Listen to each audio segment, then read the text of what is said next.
Welcome to Straight Talk with Sandra Reish. Are you trying to master the game of life without success? There are secrets and strategies to living your best life. We'll share some of them with you on today's show. Take advantage of this series to become an expert at relationships. All relationships. It's time to live the life that you deserve to live. Now, here's your host, Sandra Reish. Welcome to Straight Talk with Sandra Reish, a show about living your very best life. And today on the show, such an important topic and one that comes up every day in my job, which is in my job and in my personal life, actually, which is the most challenging job and the one we never got the manual on, parenting. So today's show is about where have we gone wrong? And what inspired the show is that I think that we're seeing, unfortunately, huge increase in anxiety in our kids, depression. And again, the good news is that there's some minor tweaks that can be done that can make all the difference. We know a lot more about parenting now than we used to. There's a lot more science on it. And it's really a question of getting the information out. So Straight Talk's a great platform for that. So that's what we're going to do today. We're going to look at the research on parenting. We're going to look at what works and what doesn't. By the second segment, we'll have Georgia Dow join us. She is a therapist at the Montreal Center for Anxiety and Depression, and she does a lot of work for us with parents and children. As I said, there's been a big rise in anxiety and depression in children. Lots of reasons for that. We'll get into that when Georgia gets here. But before we do that, I want to talk about parenting styles. So first of all, if you'd like to join the conversation, give us a call at 1-866-472-5792. If you prefer to text 1-514-796-4357. If you prefer, email info@helpforanxietydepression.com.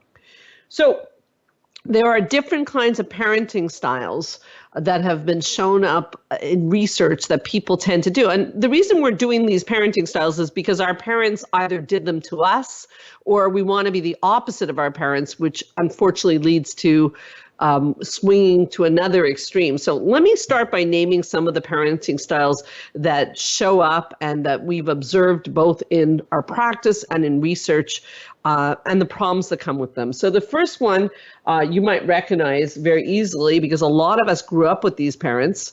I have European parents, and you might too.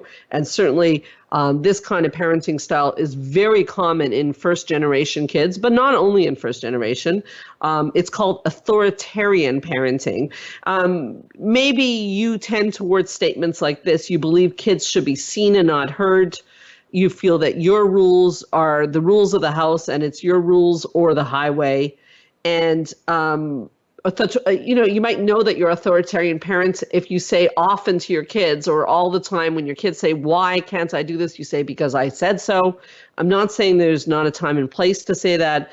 But again, we're going to see some of the fallout of authoritarian parenting. Many of us grew up with it. It certainly did. The good part is it brought on respectful behavior, which sometimes we don't see as much of these days. But what the research shows is that children of authoritarian parents are at a higher risk of developing self-esteem problems. And that is because their opinions are not valued. Remember the because I said so. So we used to think that this was the way to go. Parents were the boss. Kids had no say in the matter. And so that was the way it is. Kids were seen, not heard. Authoritarian parenting leads to troubles. So we're going to take the best of each style and we're going to eliminate the bad parts. And we're going to use as our template here, what does it look like to raise an emotionally intelligent child, using a lot of the research of John Gottman, who's, a master researcher on parenting. But before we get to how we do it right, let's go through some of the other parenting styles and problems that go with them. So there's another parenting style called the dismissing parent. So the dismissing parent tends to treat the child's feelings as unimportant or trivial. So this would be the parent who says, like, you think that hurts? I'll give you something that really hurts. Or don't make a big fuss about that. Or big boys don't cry. This is not a big deal. Your knee ache is not a big deal. Get over it.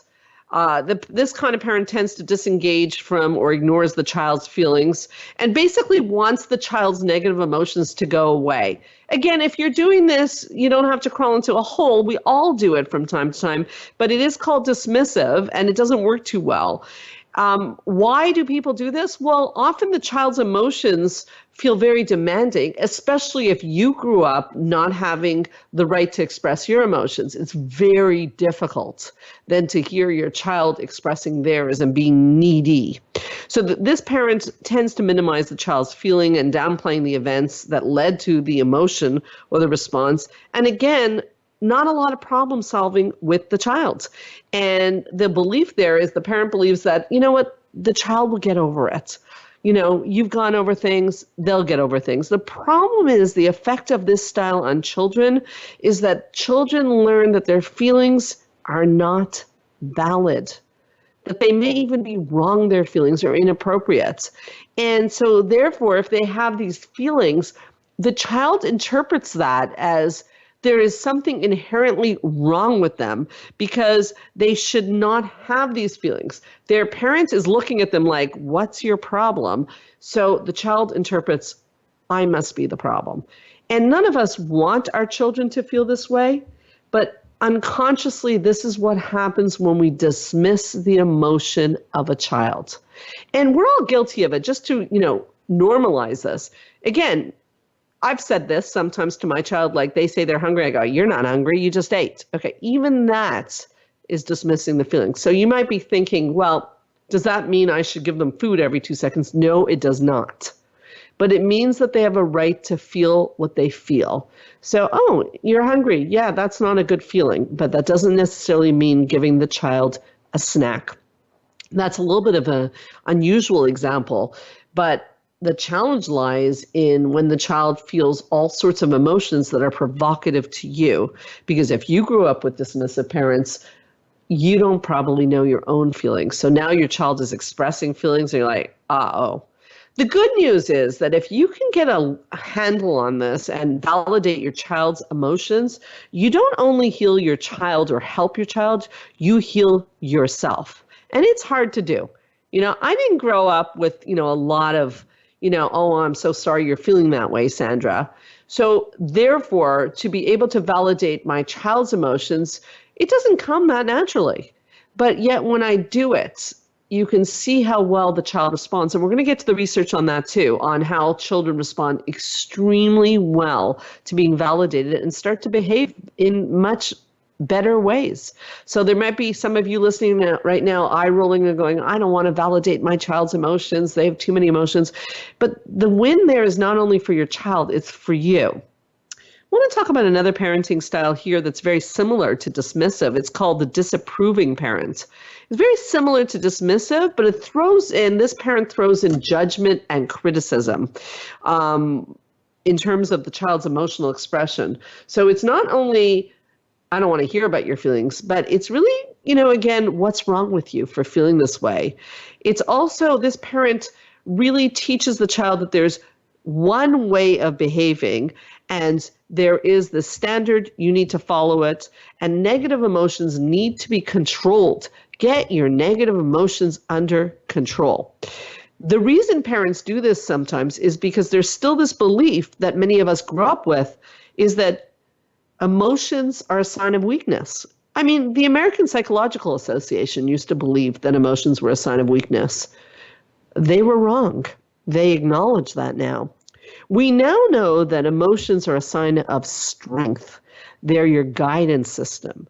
So this idea that we don't want children to feel their emotions, that children should be emotionally tough so that they can survive their lives, is actually what we know now in psychology is that's off. That's not true. And it also does not help your child to grow into a strong version of themselves. The problem is that this parent, the disapproving parent, believes that negative emotions are just unproductive and a waste of time. Like, stop pouting, get over it, get on with it. And in the short run, it may look like that's working for your child. But the problem is that the effects of this style on your children will be, again, like the dismissive parent. The child learns there's something wrong with them for having emotions. And don't we all have emotions? And isn't the root, the area that I'm involved in a lot is anxiety. The root of a lot of anxiety problems is repressed emotions. Another style in parenting I want to mention is very fashionable these days. It's called the laissez-faire parent. And this parent says, you know what? No problem. Express your emotions. Go crazy. No problem. No guidance on behavior, or very little, and no limits. So now the child is expressing their behavior and maybe punching a wall, and it's okay. Kids can be kids. It's all right. And this parent believes that there's not much you can do about negative emotions. And once again, we're not helping the child problem solve. And we're just letting the child express. And we have to be careful, because maybe in discussing dismissive or disapproving parents, there's the idea that laissez-faire is the answer. Let the child express whatever they feel. No, that's not the answer either, because feeling the feeling is okay, but what you do with the feeling is called emotional regulation. And if emotional regulation is not in place, then the child does not learn to regulate their emotions. That child grows up having difficulty concentrating, difficulty forming friendships, and difficulty getting along with other children, because they don't know what to do with their emotions. So that's a mouthful. I realize that. So on the next segment, we're going to tweeze it apart and talk about how, what is too much, what's too little. So to review a little bit here at this point, and to tease a little bit of where we're going, is emotions are your guidance system. So we want our children to have emotions. Emotions, good. We want to validate their emotions. That does not mean we want to give in to their demands. That's going to be an important piece of where we're going here with this. Where we're going to is raising emotionally focused children, that they know that their emotions, they're entitled to their emotions, but they have to learn how to regulate their emotions, and that they're not going to get whatever they want. Laissez-faire parenting leads also to anxiety and many other problems. So anything goes doesn't work, authoritarian doesn't work, dismissive doesn't work, and disapproving doesn't work. One last thought before we take the break. If you grew up with authoritarian parents, there's a very good chance that you became a laissez-faire parent. And the reason why is you didn't want your kids to go through the discipline and the authoritarianness of your childhood. The problem is the same result happens from authoritarian parents and from laissez-faire parents, is the child ends up a little bit lost. So when we come back from the break, we'll talk about what is the style we want to get to, how do we make the adjustments and not have things going chaotically bad in our households, which I know happens, because if we don't have a good mix of emotional validation and boundaries, your house becomes chaos. So sit tight. We'll be right back on Straight Talk with Sandra Reish.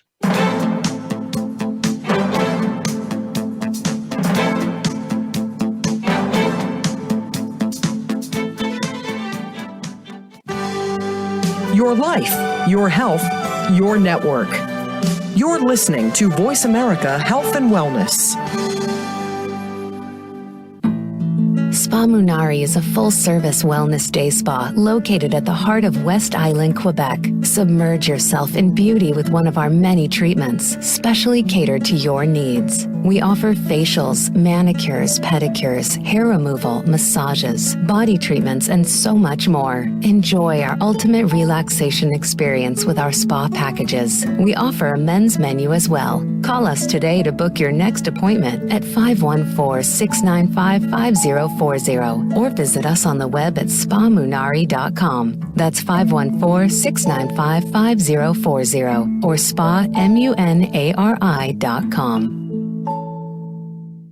Join the therapist who is affectionately known as the Couple Whisperer, Sandra Reish, on her famous couple retreats, and change your life forever. Sandra offers couple retreats in beautiful locations several times a year that can radically change your love life. Couples describe her retreats as life-changing. Regain that loving feeling, bring your intimacy to a new level, and rediscover excitement and joy. Find out more at helpforanxietydepression.com or call 514-796-4357. We all want love and safety. Now you can have it. Call 514-796-4357 or helpforanxietydepression.com. Change your life forever with the latest cutting-edge products for home study treatment for anxiety, featuring the clinical director of the Montreal Center for Anxiety and Depression and host of Straight Talk, Sandra Reish. Sandra is joined by top therapist Georgia Dow in this revolutionary anxiety videos therapy series. Thousands of people have benefited from this scientifically proven treatment approach. Isn't it time you chose yourself? Visit anxiety-videos.com right now. That's anxiety-videos.com and change your life forever. A fresh look at today's health. Voice America Health and Wellness.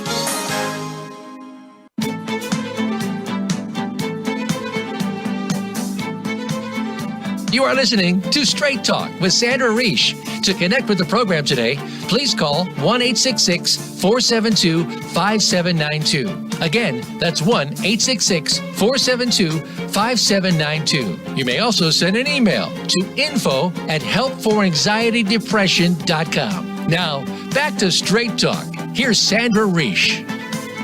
So we are back on Straight Talk, and before I go any further, I want to thank our sponsor, Spa Minari. If you are in the Montreal area and you want to take a break, give them a call at 514-695-5040. Get a massage, a facial, a beauty treatment. If you mention Straight Talk with Sandra Reish when you make your appointment, you get 15% off. So definitely a nice thing to do on these cold, wintry days. We are in Montreal, Quebec. It is cold. Georgia Dow is in the house. She has arrived. I mentioned all of Georgia's amazing, many of you following her on Straight Talk, her amazing credentials. She is a top therapist and an expert on children and parenting. So she just came in, she's a bit cold, but I was telling her about the styles that we talked about. And before I get into emotional coaching parenting, which is, raising an emotionally focused child, I just wanted to, first of all, welcome you back to Straight Talk. Thank you so much for being here, Georgia. Thank you for having me. And get your opinion a little bit. You see this every day in your office, the dismissive, as you even played a joke on me when I mentioned the dismissive parent, the authoritarian parent, the laissez-faire parents, and the disapproving parents.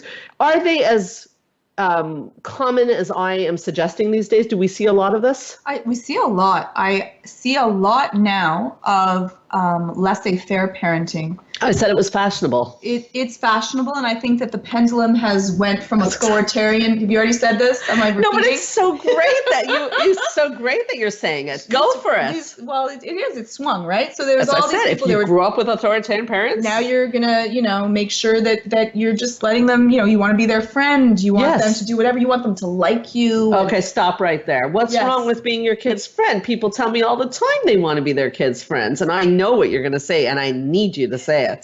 Go for it. Because they have plenty of friends. They don't need any more friends. What they need is a parent. You have a job to do when you are raising your parents. And that's not to be their friend. When you're raising your kids, you mean? When you're, or raising your parents. Yeah. Eventually you start raising them too, right? That's true too. That's true. But your job is to help prepare your kids for the world. And that is not by using a friend. They only have two parents. If they're lucky, they might have more. Maybe they only have one. They need you. They need you, and you need to be there to teach them what's right, what's wrong, to give them the tools to be able to succeed. And you cannot do that through friendship. And that doesn't mean you can't be friendly with your child. That doesn't mean you can't have a close relationship. But your role is not friend. Sometimes it's to tell them what they don't want to hear. Sometimes it's to protect them from things that they may not notice. And when your children are growing up, you need to give them that structure so that they grow up straight, strong, tall. I like hallelujah is what comes to mind right now. It suddenly became a religious show. I'm joking, but hallelujah, brilliant words, Georgia. Let's get to this part where you said sometimes we fall into wanting our kids to like us. And I certainly can relate to that. I'm talking here about raising an emotionally focused child, and exactly what you said, that I don't want to be my kid's best friend. I mean, again, friendly, but I have a job to do. I have a parenting hat. I have to keep it on. I have to remember that. Sometimes when they look at you with those disappointed eyes, it's hard. And I know people are listening are struggling with that. You want your kids' approval. Why is that a problem? Because that's going to make you do the wrong thing. Yes, it is. Because you're going to see them, they're going to be upset. And it's hard to see someone we care about be upset. But sometimes upset is exactly what they need.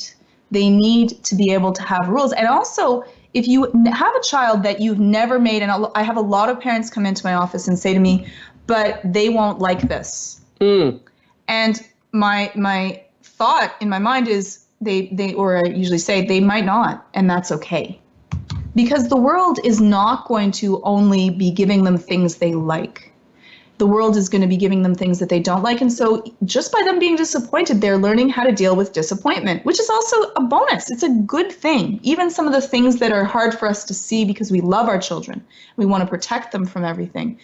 We're teaching them a skill by letting them learn that, you know what, sometimes things don't go your way and you still have to deal and cope.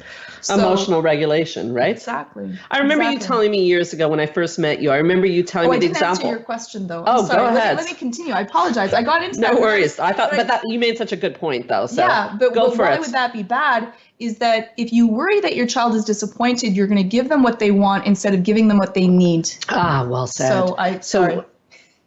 Give them what they want instead of what they need. And our job is to give them what they need. Yes. But I did want to... Even if they don't want it. Even if they don't want it. Yeah, but segue on that point, I just remember I have a flashback of you giving the example of, parents saying to their kid, like, oh, that picture, it's like Picasso, you're amazing. And you were like, danger ahead, because that's not what life's going to be like. They're going to get into university or high school and nobody's going to be saying they're like Picasso. No. Do you want to say a few words on that? Yeah, that deals a lot with building a secure sense of self-esteem. So if you overdo how amazing, it's phenomenal, that's so great, that's that. And again, if your child is Picasso, then you may say that they are exactly like Picasso, but usually our children's drawings are not. And I see a lot of parents that overblow compliments.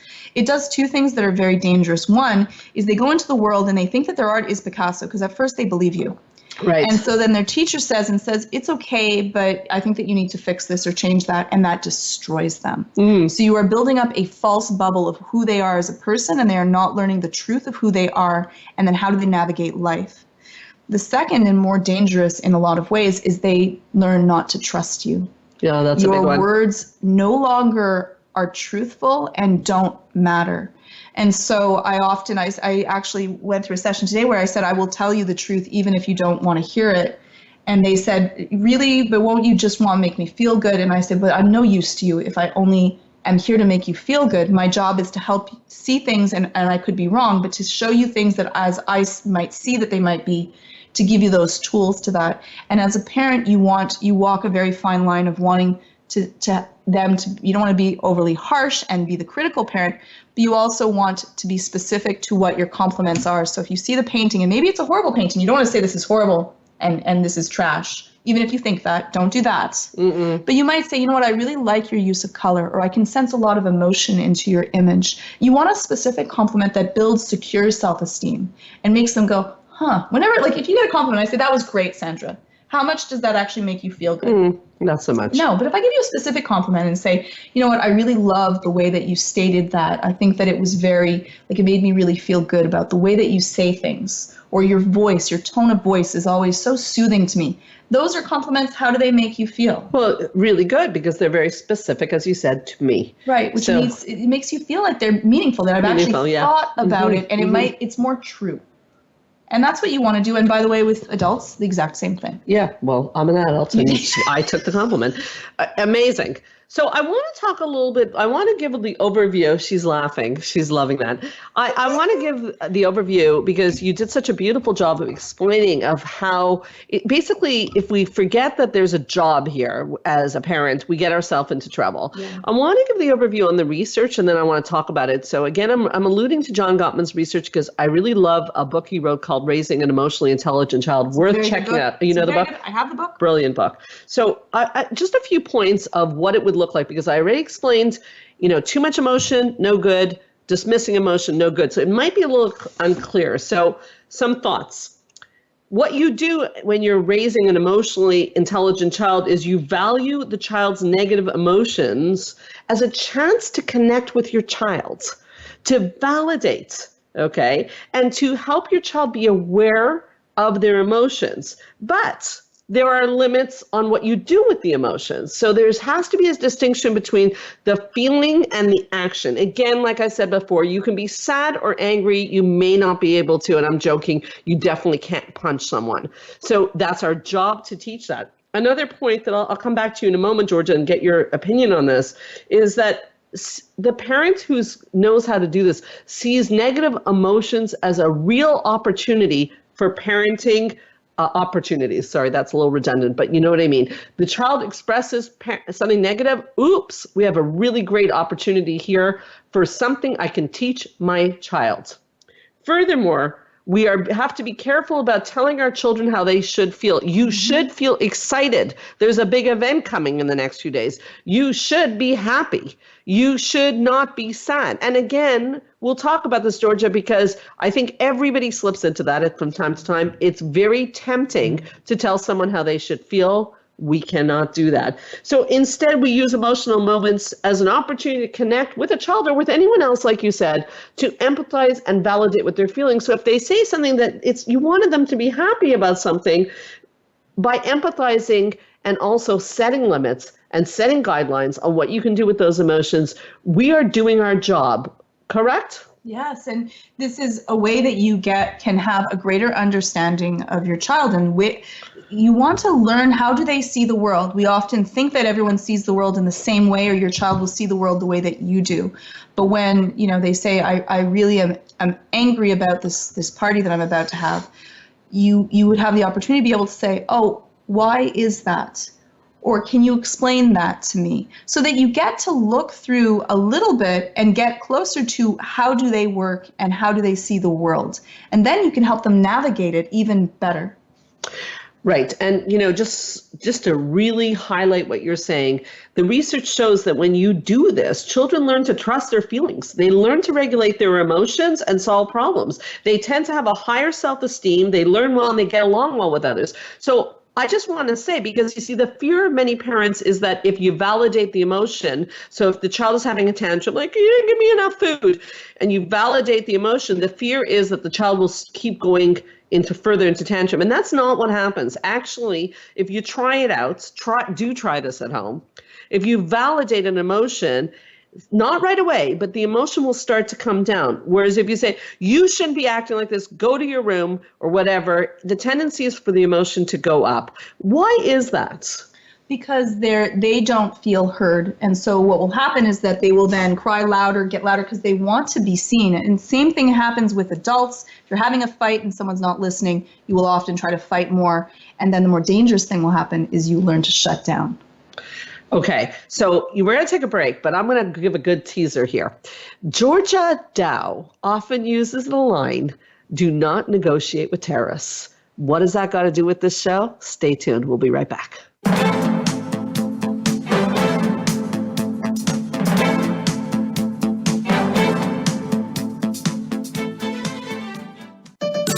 Your life, your health, your network. You're listening to Voice America Health and Wellness.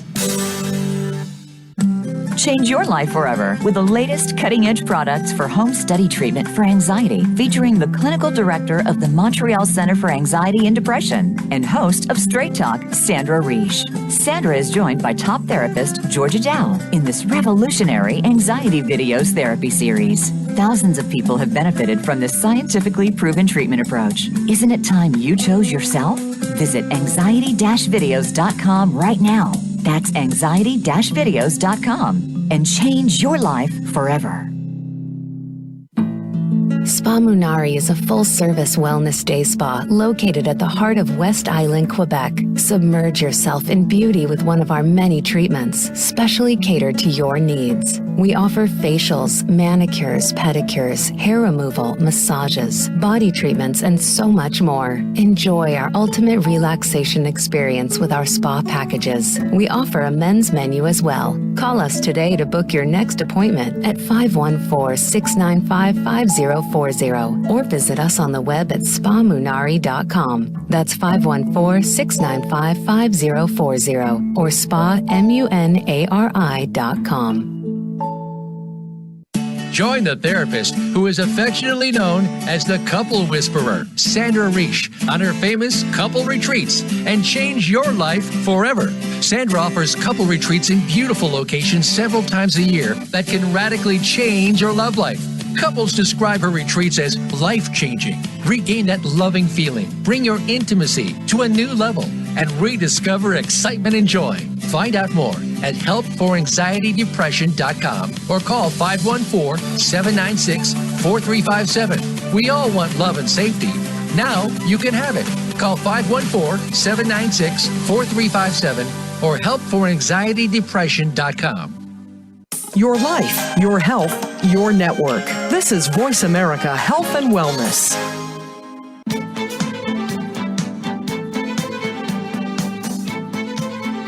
You are listening to Straight Talk with Sandra Reish. To connect with the program today, please call 1-866-472-5792. Again, that's 1-866-472-5792. You may also send an email to info@helpforanxietydepression.com. Now, back to Straight Talk. Here's Sandra Reish. We're back on Straight Talk with Sandra Reish. So I left you with a real cliffhanger. So let me just, backtrack for a moment. So this idea of emotional coaching with children. So it's definitely validating, understanding, and problem solving with your child. It's not, not always saying because I said so, understanding their point of view and maybe even some negotiation, which leads into my cliffhanger is you don't negotiate with terrorists. So before we get to you don't negotiate with terrorists, it's going to sound a little contradictory, but you're open to hear what your kids have to say. However, if your kids will, and that's their nature, they're going to try to manipulate you to get what they want. That's what children do. I know this is shocking for many listening, but children do try to get what they want, and they're going to try whatever is necessary. So being open to discussion and validating is fine. What on earth do you mean when you say you don't negotiate with terrorists? So if they are threatening you, if they are saying, if you don't do this, I'm going to do that. If they do. Like, give an example, because they do that often. If you don't do that, I'm going to not eat my food, or I'm never going back to sleep if you don't do this, or I'm going to break this if not, or I'm going to hurt myself or hurt my brother, this, or I'm going to punch them, or I'm not going to school if you don't do this. Yes. And do they do that? Kids they're going to find whatever works. They're trying to gain control. That is them trying to push the boundaries. So that is not. So that's not bad kids. That's all kids. Just children in general, and some you might have a child that's exceptionally compliant, but then later you're going to have you'll say, oh thank God I have this compliant child. You don't also later that will be a problem. Yes. I have one child that's more of the they'll constantly battle, will always argue, it's me, he's like me. And then I have my other child that's like my husband, who is paying a little more attention, is going to do the right thing, try to make everyone happy.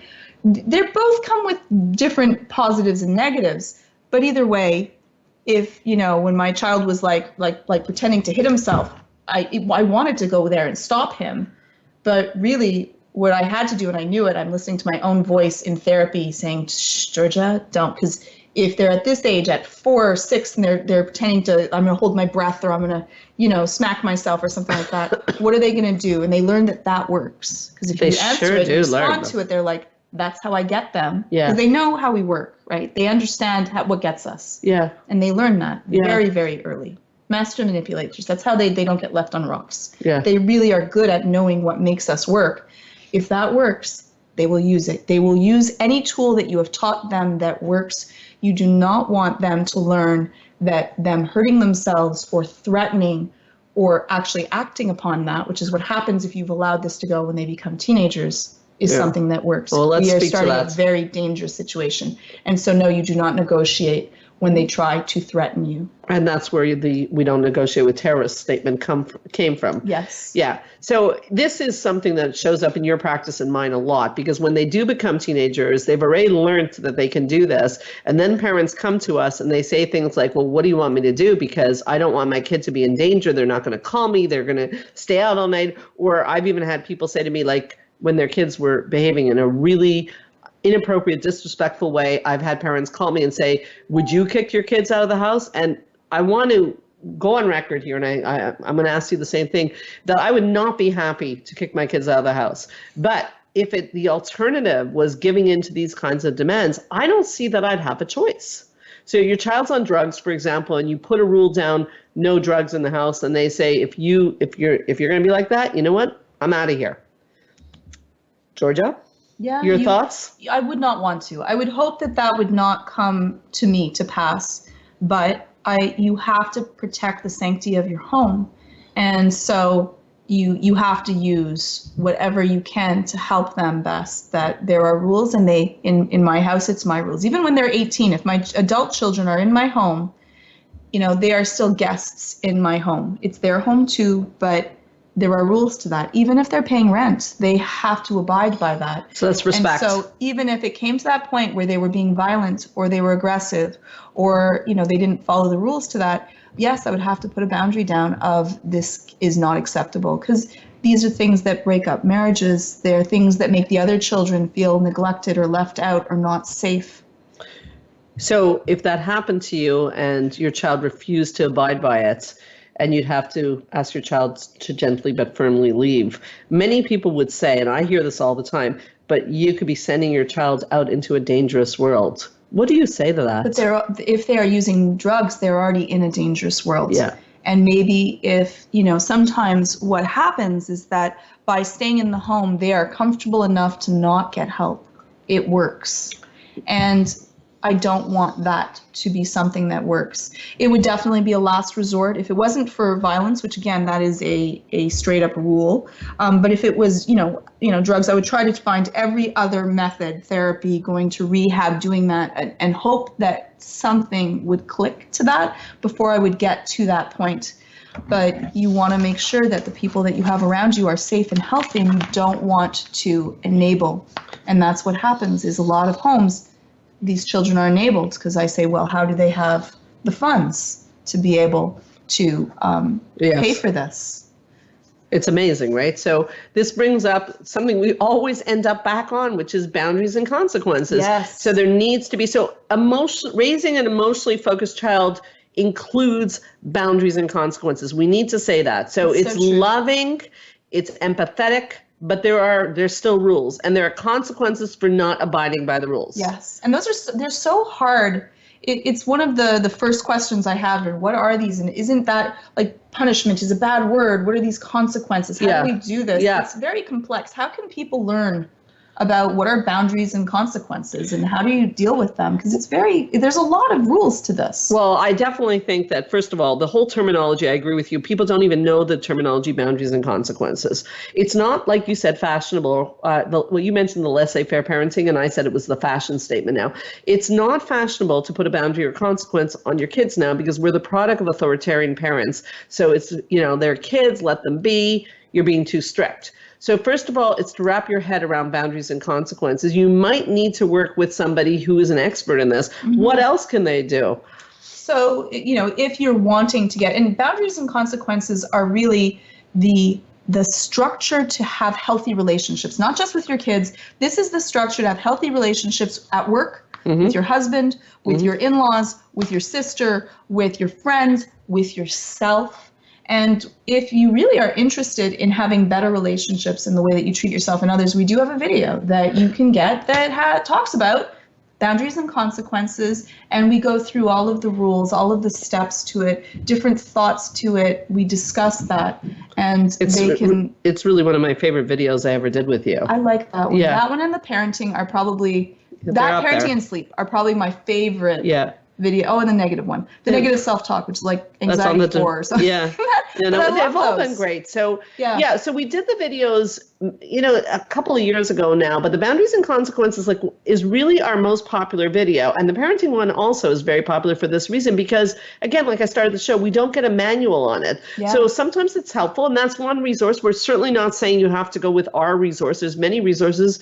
We tried to be very specific in Boundaries and Consequences in parenting. If people are interested to learn more about that, where would they find those videos? You can just search online. It's anxiety-videos.com. Okay, so they can go on anxietyvideos.com and they can download instantly the video. It's a digital download. Download. You have it. You can watch it as many times as you want. It's not expensive. It's not expensive. Again, I guess in the age of free, anything that you have to pay for is expensive, and it's more expensive than getting an application on your phone or something like that. There's a cost to it, but it's something that we've had wonderful results. People have just written us how it really was wonderful to that. So. Yeah. Okay. So they could either seek out a therapist who could guide them, or, a cheaper version might be a video. If they wanted to call you, how would they reach you? So you can call up. It's 514. You wouldn't reach me directly. You call the center. Yes, which would be 514-777-4530.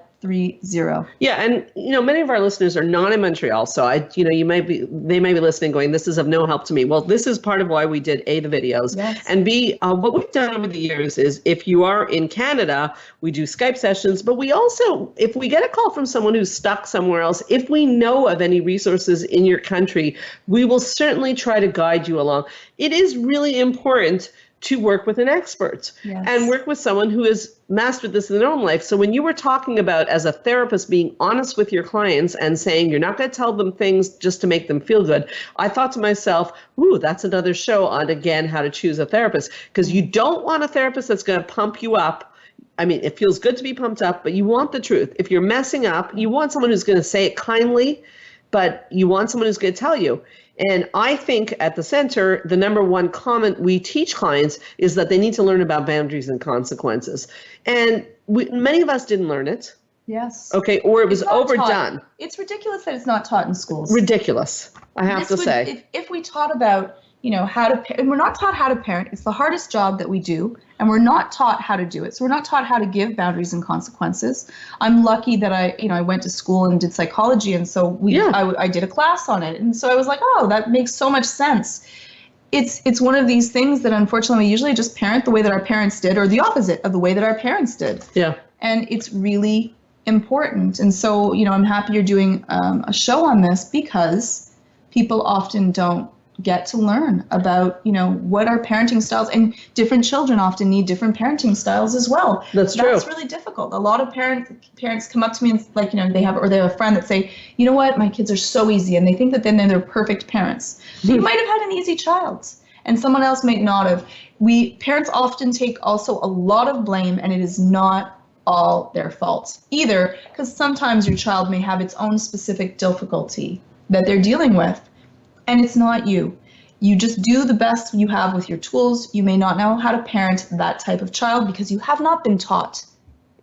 And, I'll just add on this concept of, reaching out for resources. Also, the book, Raising an Emotionally Intelligent Child by John Gottman. Great book. We're going to take a break, but before we do, in a sentence, what to you is the key skill to raising an emotionally intelligent child? I'm putting you on the spot, Georgia Dow. Go. I don't know really what sentence would be, but I would say it is to really just try and learn and do better.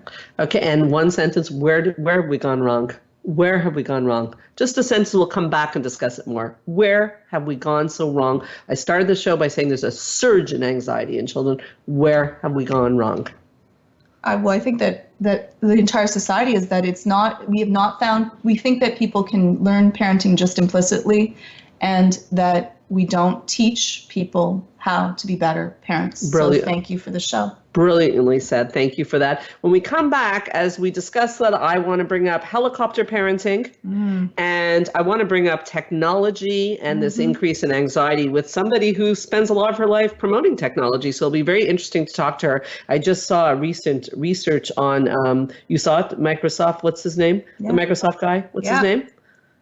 We're both blank. Bill Gates. Bill Gates, this week came out an article that does not let his kids use technology. We'll come back and talk about that. We'll be right back.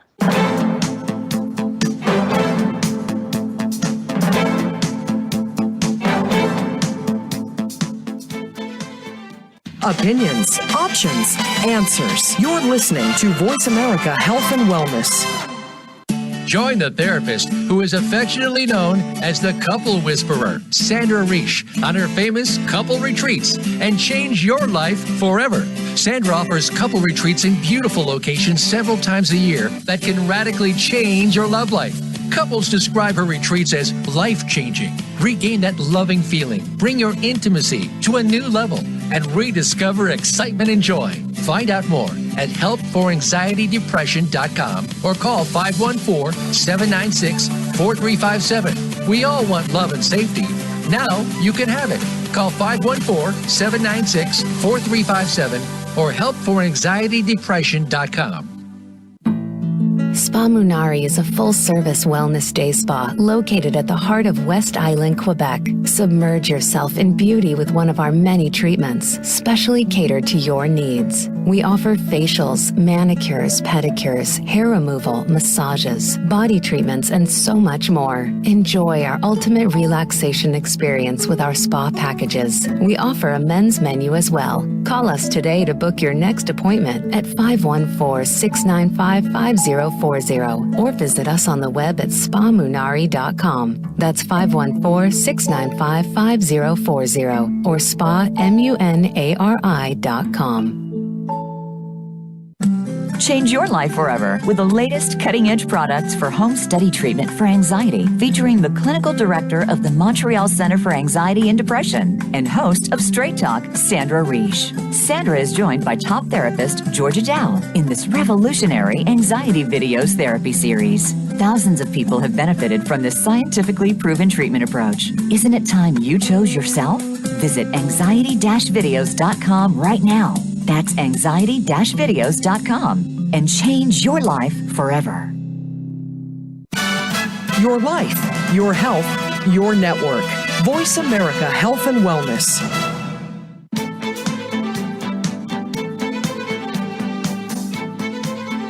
You are listening to Straight Talk with Sandra Reish.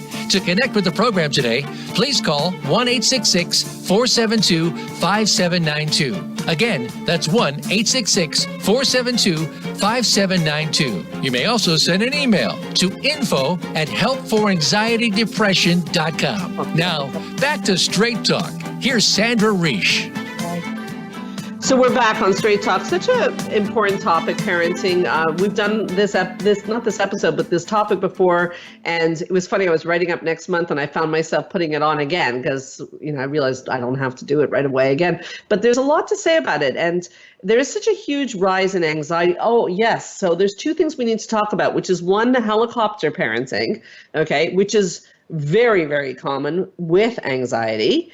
And I want to just refer to the article that came out from Bill Gates. And, it's who cares that it's Bill Gates? It's just kind of interesting that the Microsoft co-founder limits his children's exposure to technology. And he put his foot down, him and his wife put the foot down on technology for his kids until they were 14. Now, Bill Gates, that's nice. It's interesting because he's in technology, but we're in the field of psychology. We also don't advocate for a lot of technology in kids, and that leads to a lot of problems in your kids. People don't like to hear that much. Why are we saying that? Are we just anti-technology? Because I know we're both very into technology. No, I do a lot of podcasts You sure and do. talks on technology. I love technology. You love it. I have so much tech in my house. I have every She VR, has tons of tech in her house. virtual reality video game systems. I'm a huge gamer. I love technology. I have every little tech mahoozit that you can own. I probably own. So the reason for it is that technology, especially at a young age, it absorbs a child's time. And it does a lot of negative things to it. I love tech, and I think in some ways it's really good. But I think that in many ways, for a young developing mind, it ruins your attention span. It teaches you that you have an immediacy to that. And social media and Facebook and Snapchat and Instagram and other things also gets you wired for that need for constant affirmation from an outside source, being liked. How many hits did I get on that? How many people are following this? I'm gonna have to send something else out. And it's been programmed, and also the people that work in Facebook, two of the head developers to Facebook also spoke out about how they feel bad that they have created something that is, in their words, destroying society. And you and I both know that people that spend a lot of time searching on social media and Facebook do not feel better about themselves afterwards. No, and the research is unequivocal on that, no doubt. We definitely know also that the dopamine in the brain with kids in particular, the brain is not fully formed till 25, and the gaming and all these fun things that we both love to do for sure produces a lot of dopamine, to the point that when they stop being on the computer and you ask them to go, read a book or play outside, that foreign concept, it's boring. It's just not going to work. And we see these kids with tons of anxiety. People come up to me at the school where my kids go, and they ask me these questions because they know I'm in the field. But when we tell them to reduce the tech, they're not keen. Yeah. They're not keen. Phones are very commonplace in young kids these days. And we're only starting to see the effects now. Yes. And adults, I would ask everyone, and myself included, how far away is your phone or computer from you right now? Not far. Right? Mine is like with not even a foot away from me. Right. And almost always it would be within 5 to 10 feet. This is something that most people will say to me, I wish I would use my phone or, computer less. Yeah. And most cannot do that. Yeah. And again, as an adult, not great, but again, your brain is formed. Yes. Our children, and you see the problem, and why I'm highlighting this so much, is that we also live in a society where your kids come home and say, everybody else has a phone. Everybody else is on Snapchat. Okay, why do I have to get the parents that don't let me? And I guess both George and I are encouraging anyone who's listening to take some confidence in the fact that if you are that parent that's limiting, we're not saying none, but limiting tech, you are actually helping your child, their brain function, immunize against anxiety, better social skills, because they won't be on the computer. They'll be actually watching you when you're talking to a friend on the street. They'll learn how to do it. Yes. You could save a lot of money on later therapy or, later problems by keeping a close eye. So this is also a boundary. Yes. Okay. Very briefly, helicopter parenting. Helicopter parents are parents that just circle around their kids and try to protect their kids from any danger. I go to children's parties. We both have young kids. I see them. They are protecting their children. They sometimes I watch them and I feel like I'm like a neglectful parent because I'm not really watching that much. Okay, it seems good. They're watching and looking out for their children. Unfortunately, their kids show the highest rate of anxiety. Why would that be? Yeah. Yes, you would say, well, I've protected them from all kinds of danger. They should not have any anxiety. And they're safe now.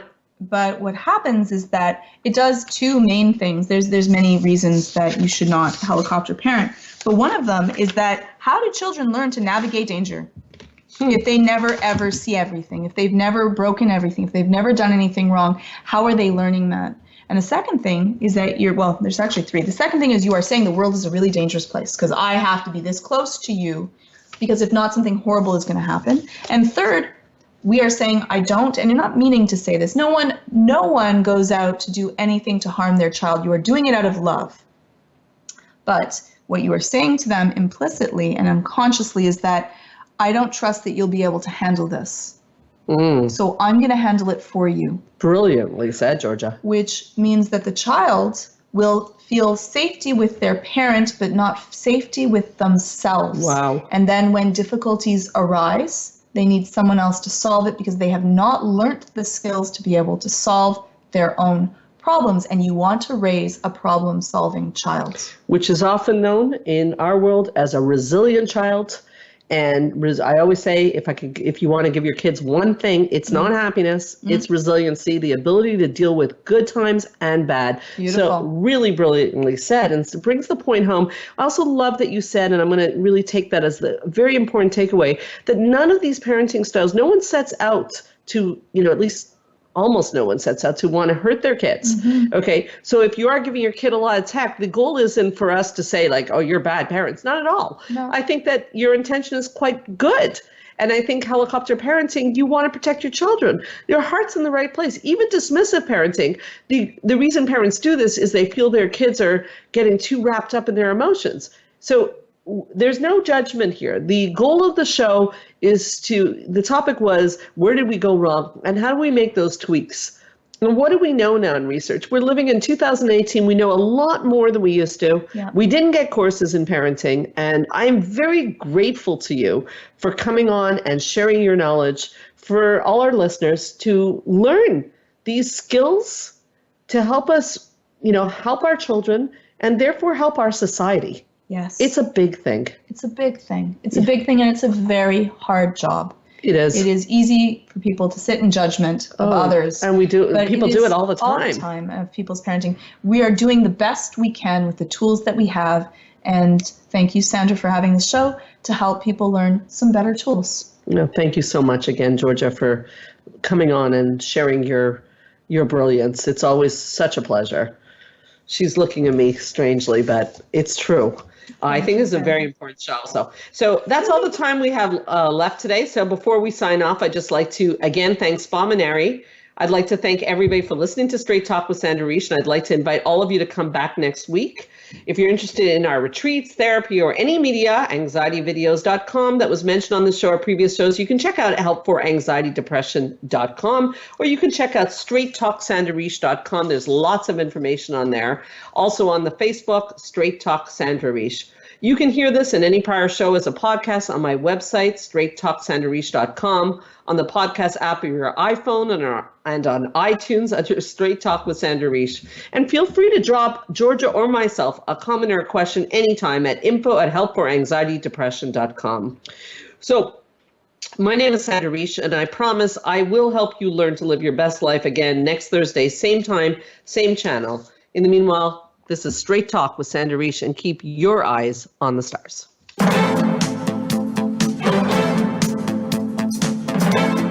Thank you for listening to Straight Talk with Sandra Reish. We hope you've enjoyed today's show, and we'll tune in again next Thursday at 3 p.m. Pacific Time, 6 p.m. Eastern Time on the Voice America Health and Wellness Channel. Now, go live your best life.